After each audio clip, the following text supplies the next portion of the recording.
दुनिया में innovation index जारी करने वाली संस्था वर्ल्ड इंटेलेक्चुअल प्रॉपर्टी ऑर्गेनाइजेशन की ताजा रिपोर्ट में खुलासा हुआ है कि साल 2022 में पूरी दुनिया से 34 लाख से ज्यादा पेटेंट्स फाइल किए गए।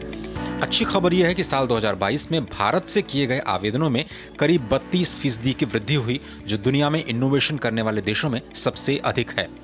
प्रधानमंत्री ने WIPO रिपोर्ट पर अपनी प्रतिक्रिया में एक्स प्लेटफॉर्म पर लिखा, भारत में पेटेंट आवेदनों में बढ़ोतरी हमारे युवाओं में नवाचार के प्रति उत्साह को दर्शाती है और आने वाले समय के लिए ये काफी सकारात्मक है। दरअसल 2015 में स्टार्टअप इंडिया मिशन की शुरुआत के बाद नवाचार को लेकर युवाओं में वाकई काफी उत्साह दिखाई दिया। आज भारत दुनिया का तीसरा सबसे बड़ा स्टार्टअप इकोसिस्टम बन चुका है। India has made significant progress in the Global Innovation Index. It is moved in the top 40 last year in 2022. This is a remarkable achievement, and particularly in the income category that India is in, it is amongst the top performing nations when it comes to Global Innovation Index. Global Innovation Index also demonstrates India's ability to not only innovate but also expedite the process through which these innovations are documented as well as they are commercialized. Startup India mission के तहत patent दाखिल करने की लागत में सरकार ने 80% तक की कमी का ऐलान किया। सितंबर 2021 में शैक्षणिक संस्थाओं द्वारा फाइल किए गए पेटेंट पर भी शुल्क में 80% की कटौती की गई। साल 2016-17 में कुल 45,444 पेटेंट दाखिल किए गए, जबकि 2022 में संख्या 55,000 को भी पार कर गई है। 7 सालों के सफर में 1.14 लाख नए स्टार्टअप्स पैदा हुए और यूनिकॉर्न्स की संख्या शतक को पार कर गई। ताजा आंकड़ों के मुताबिक इनमें से 70% यूनिकॉर्न बीते 3 सालों में बने हैं, जिनका वैल्यूएशन $1 अरब से ज्यादा है। स्टार्टअप्स ने भी पेटेंट फाइलिंग की प्रक्रिया में आसानी को स्वीकार करते हुए सरकार का आभार जताया। We are converting sea water into drinkable water by solar energy. We are working on the solar thermal desalination. भी जो ये पेटेंट फाइल करने का जो प्रोसेस है वो देख के बहुत लेंदी लगता है, बट अगर आप इसको स्टेप बाय स्टेप फॉलो करेंगे, जैसे हमारे पास मेंटर करने के लिए FITT IIT दिल्ली है और अवर टीम है IIT रोपड़ में, तो उसमें क्या होता है कि हम पहले एक एब्स्ट्रैक्ट फाइल करके उनको देते हैं कि ये हमारा नोवेल्टी है, इसको हम फाइल करना चाहते हैं और अपने इनोवेशन के इन एस्पेक्ट को सेफगार्ड करना चाहते हैं। फिर वो उसके ऊपर एक प्रोविजनल स्पेसिफिकेशन बना के देते हैं कि इस तरह से यू कैन बेसिकली आप अपने नोवेल्टी को ब्रॉडन तरीके से बचा सकते हो ताकि इसको कोई चोरी न कर पाए। WIPO की रिपोर्ट में कहा गया है कि घरेलू पेटेंट सबसे ज्यादा भारत और चीन में फाइल किए गए, जबकि UK, ऑस्ट्रेलिया और स्विट्जरलैंड ने देश के बाहर सबसे ज्यादा पेटेंट्स फाइल किए। 2022 में भारत ट्रेडमार्क फाइल करने वाले टॉप 5 देशों में शामिल रहा और 2022 में 29 लाख ट्रेडमार्क फाइल किए गए।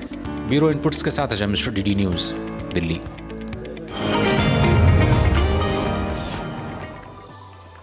चलिए अब इस चर्चा की शुरुआत करते हैं। हमारे साथ जुड़ रहे हैं हिमानी पांडे, जो कि संयुक्त सचिव हैं वाणिज्य और उद्योग मंत्रालय में और पेटेंट से जुड़ा जो विभाग है उसको लीड कर रही हैं। बहुत धन्यवाद मैम इकोनॉमी टुडे में वक्त निकालने के लिए।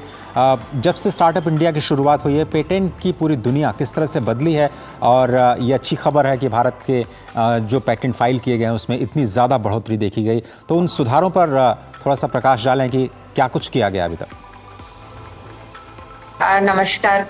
जब 2016 में पहली बार हम लोग यहाँ IPR policy, national IPR policy अधिसूचित की गई और आपको जानकर खुशी होगी कि उस पॉलिसी के तहत जितने भी पिलर्स थे उस पॉलिसी में, चाहे वो अवेयरनेस बढ़ाने के संबंध में थे, चाहे वो फैसिलिटेशन के संबंध में थे, कमर्शलाइजेशन भी एक बड़ा मुद्दा था, इन्फोर्समेंट था, man power enhancement, strengthening of the IP office एक इशू था, capacity building not only of the attorneys, because वो एक बहुत महत्वपूर्ण हिस्सा है इस पूरे प्रोसेस का, परंतु हमारे भी जो अफसर, जो एग्जामिनर्स, जो रजिस्ट्रार्स, जो कंट्रोलर्स इसमें काम करते हैं, उनकी भी कैपेसिटी बिल्डिंग बहुत महत्वपूर्ण योगदान उस पॉलिसी ने एक संगठित तरीके से दिया। हर प्रत्येक पिलर में आगे बढ़ चढ़ के कार्रवाई हुई। जैसे कि अगर आप अवेयरनेस के बारे में देखें तो स्कूल के लेवल से, कॉलेज के लेवल से बच्चों को जोड़ा गया, कॉलेज में जानकारियां दी गई, IP मैस्कॉट्स बनाए गए, करिकुलम्स में NIOS का करिकुलम हो, CBSE का करिकुलम हो, उसमें पेटेंट्स को और other IP rights also apart from patents, उन सभी को सुलभ तरीके से लोगों को समझ में आए कि ये जानकारियां हैं क्या। इसमें एक विशेष जो बल दिया गया वो ज्योग्राफिकल इंडिकेटर्स पे भी था, जो हमारी ट्रेडिशनल राइट्स, जो कम्युनिटी राइट्स के ऊपर था, ताकि वो लुप्त प्राय होती जा रही हैं, बहुत जानकारी भी नहीं है, पुराने जो लोग हैं उनको, उन्हीं तक वो जानकारी सीमित रह जाती है। तो कम से कम वो अगर जीआई राइट्स रिकॉग्नाइज होती हैं और उनकी लोगों के सामने आती हैं, बाजार में सामने आती हैं, ट्रेड होती हैं, तो लोगों का उसके प्रति झुकाव भी बढ़ेगा और उनसे आमदनी भी होगी, तो वो लुप्त प्राय नहीं होंगी, वो एक जनरल ट्रेड में आ जाएंगी। तो आई थिंक इन सभी क्षेत्रों में काम हुआ। और जैसा कि आपने कहा, अगर हम 2015 ऑनवर्ड्स देखें, जब 2016 में पॉलिसी आई हम लोग की, तो उसके हिसाब से हम लोग की पेटेंट फाइल हैं वो लगभग दुगनी हो गई। तो that was a very big jump, कि ये बहुत बड़ा जंप हम लोग ने देखा। बट इससे ज्यादा महत्वपूर्ण बात जो थी, कि जो कैपेसिटी बिल्डिंग की मैं बात कर रही थी, 6 गुना जंप हम लोग देखते हैं। अगर हम प्रिसाइज थोड़ा होना चाहें तो 5.6 गुना जंप हम लोग देखते हैं जो पेटेंट्स ग्रांट हुए। तो इसका ये मतलब हुआ कि लोगों को समझ में आ रहा है जी कि पूरी पेटेंट की प्रक्रिया है क्या, और जो एफिशिएंसीज थी। आई थिंक एक बहुत इंपॉर्टेंट पिलर जो था कि ये पूरा का पूरा प्रोसेस जो है, एक तो थोड़ा जैसा अभी टेक्निकल है, जी कॉम्प्लेक्स टेक्निकल है, थोड़ा जटिल है। और बाहर से अगर आप देखेंगे तो हमें लगेगा कि I will need help to go through it. And there was a very important scheme of SIPP which was introduced, जो फैसिलिटेट करने के लिए हुआ, चाहे पेटेंट फाइलिंग या ट्रेडमार्क फाइलिंग के लिए। तो फैसिलिटेटर्स भी इंपॉर्ट किए गए और उनको रीइंबर्स करती है सरकार उनकी फीस को। तो जिसमें भी 100% बढ़ोतरी की गई। मैम, थोड़ा सा जो आम आदमी है हिमानी मैम, उनको समझने के लिए थोड़ा सा आप बताएं कि जो पेटेंट होता है उसको फाइल करने की प्रक्रिया या फिर उसको ग्रांट होने की प्रक्रिया क्या वाकई कॉम्प्लेक्स है? लोग शायद समझते नहीं होंगे जो लोग हमारा प्रोग्राम देख रहे होंगे। दूसरी बात ये कॉस्ट की जो आपने बात की, कुछ लोग शायद जाकर के एडवोकेट्स के पास पेटेंट लिखवाते हैं, उसके बाद फाइलिंग करते हैं, वहाँ पे कॉस्ट थोड़ी ज़्यादा लगती है। आपने कहा फैसिलिटेशन भी आप कर रहे हैं, इस पूरी प्रक्रिया में समय कितना लगता है? और कॉस्टिंग की अगर हम बात करें तो एक पेटेंट प्राप्त करने के लिए करीब करीब औसतन कितना खर्च करना पड़ेगा? Quite a difficult question, I must say.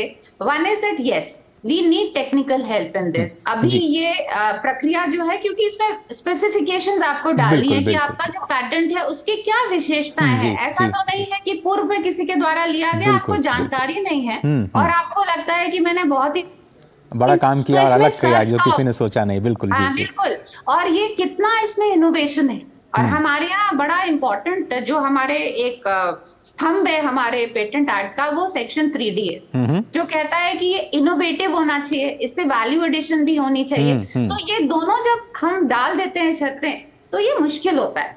सो कई देशों में इतना डिफिकल्ट प्रोसेस है पूरा पेटेंट का। जी, process I wouldn't say, but difficult conditions for applications नहीं होती। बट आई थिंक हमारे जो पैटेंट्स पे निकल के आते हैं वो बड़े हैं, और ये इसलिए भी किया गया क्योंकि बहुत बड़ी इसकी पृष्ठभूमि है। Historically we have seen that हमारी एक बहुत बड़ी जनसंख्या है, उसको हमें प्रोटेक्ट करके रखना है। यूनिवर्सल हेल्थ कवरेज हमारे लिए बड़ा इंपॉर्टेंट हिस्सा था। सो अफोर्डेबिलिटी भी हो लोगों के पास, whether it is health coverage, but otherwise we do not patent say for example an algorithm. जी जी जी, सिंपल एल्गोरिथम हम नहीं पैटेंट करेंगे। कई देशों में एल्गोरिथम भी पैटेंट होते हैं। हम एल्गो तो मैम ऐसी चीज है कि आप हर दिन नया एक एल्गो बना देंगे ट्रेडिंग के लिए। और एनीवेज, तो मैम एक चीज शायद आपने 2021 में ये भी की कि जैसे इंडिविजुअल पेटेंट्स फाइल करते हैं उनके लिए 80% का स्टार्टअप्स के लिए जो आपने छूट दी थी, वो शायद इंस्टीट्यूशंस के लिए भी दी गई। तो इंस्टीट्यूशंस के द्वारा जो फाइल किए गए पेटेंट्स हैं उनके ट्रेंड क्या बताते हैं?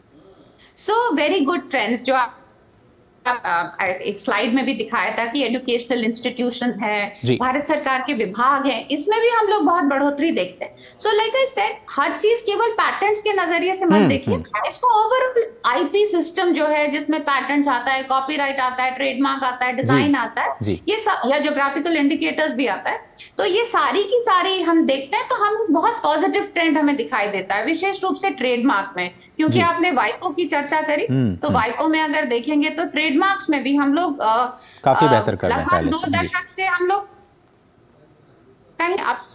last year we were at 4th position in total number of filings. बिल्कुल। And today, this year, the report which has released, we are at the 3rd position. So I think we are climbing, progressing towards the top, and I think top 3 में आना वैसे भी एक बहुत बड़ी हर्ष की बात है। हिमानी मैम, ये एक बहुत बड़ा फैक्टर होगा अगर देश को ग्लोबल इनोवेशन इंडेक्स में ऊपर लेके जाना है। अभी हम 40th पे हैं, 25th का हम लोगों ने टारगेट किया हुआ है।